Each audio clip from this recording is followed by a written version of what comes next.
Hi everyone, this month we'll be creating this ghost or necro projectile, as you can see here on my screen. This is in Unreal Engine. We'll be mainly focusing on this trail, how to recreate it and add this movement to it rather than having a panning texture. We're going to explore a couple techniques. Also, we'll be adding some mask elements to it. As you can see here, we've got those particles just to balance the overdraw. We're gonna making those as a mask material, and just to save a little bit on the performance. Also, there will be two skull meshes provided.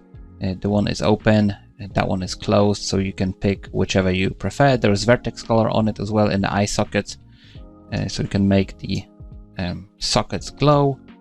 And we'll be adding erosion to it and trying to blend it in with our trail and Niagara part.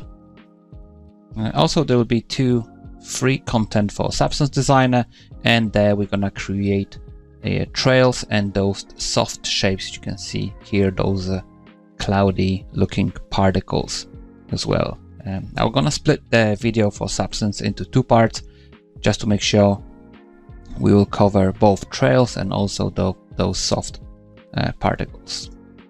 Same deal in Unity. As you can see, we're going to try to recreate it as close as possible. There might be slight color differences or movement in the particles, but I think the shader is going to have exactly the same functionality. We're going to have some erosion on the skull and very similar movement on the trails and the particles as well.